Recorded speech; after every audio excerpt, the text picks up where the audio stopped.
Welcome back. We're here to preview Wednesday night's Premier League game between Sunderland and Manchester City. Arns, let's start with the visitors. Hugely impressive against Southampton. So impressive, wasn't it? Southampton only conceded 1 goal at St Mary's all season before that. So for City to go there and score 3, win so comprehensively, okay, they probably benefited from Southampton pushing on and looking for an equaliser when 1-0 up. But still, Man City, it was such an impressive performance. And for the players like Toure, looks like he's maybe getting back to his best now. He got another goal. Lampard scored. Even Clichy got in the act. Sharing the goals around the team. As we've talked in the past about how much they're reliant on Aguero. He got a hat-trick against Bayern Munich, and he's been by far their best player at the moment. And really doing the business during the early stages of the season. So for them to share the burden of goals around the team, that will please Pellegrini almost as much as the 3 points would have. Definitely, and it was such a big game as well because Southampton, they were the team above City in the table, and that win took City above Southampton, and there's now no one between them and Chelsea. And I think that's a huge bonus when they just look at the table. They'll see there's nothing there, so there's just 6 points now because Chelsea dropped points against Sunderland. Obviously City play next, and yeah, I mean City, they'll look at the table, they'll think, yeah, we're close now, 6 points. Even though they had those disappointing defeats like the one at West Ham, earlier on in the season. Chelsea, they're still unbeaten, obviously, and everyone thought, Chelsea, they will be going miles clear. But it's only 6 points, that's 2 defeats. So City, that's a huge boost for them, and obviously such a big week, wasn't it? And you mentioned the game against Bayern Munich, that comeback at the Etihad.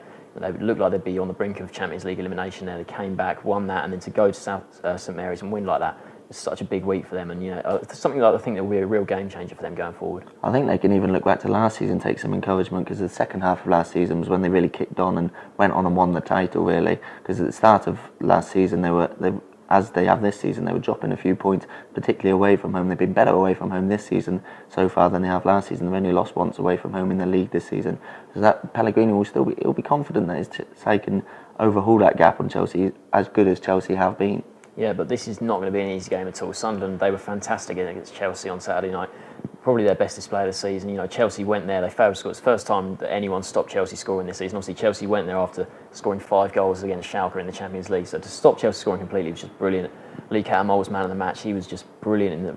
When he has games like this, you sort of just forget about his disciplinary problems of the past. He sort of stationed himself almost between the 2 centre-backs there, blocked so many shots, just was a busybody in there, just restricting players like Oscar, Hazard and Wes Brown, John O'Shea, the 2 centre-backs. They made so many tackles, and Connor Wickham really impressed me going forward as well. He was sort of stationed down the left. He came to Sunderland as an out-and-out striker, and with Stephen Fletcher there, he's sort of been moved out to the left. It's not really likes to play because he's a big striker, good in the air, but he worked his socks off down the right, he was Sunderland's brightest spark going forward, created quite a few chances, had a few shots, and yeah, he's still young, isn't he? He's a massive physical presence, he's got good technical ability, and he's a talent I think that Gus Poyet will definitely be looking to use when he can. Yeah, a draw is a really good result, obviously, against Chelsea. They'll be looking for the same against City, I think, here. They've only won once at home in the league all season, which isn't a great record, but 5 draws, in, as I say, against Chelsea, decent result. They'll be looking for another one here.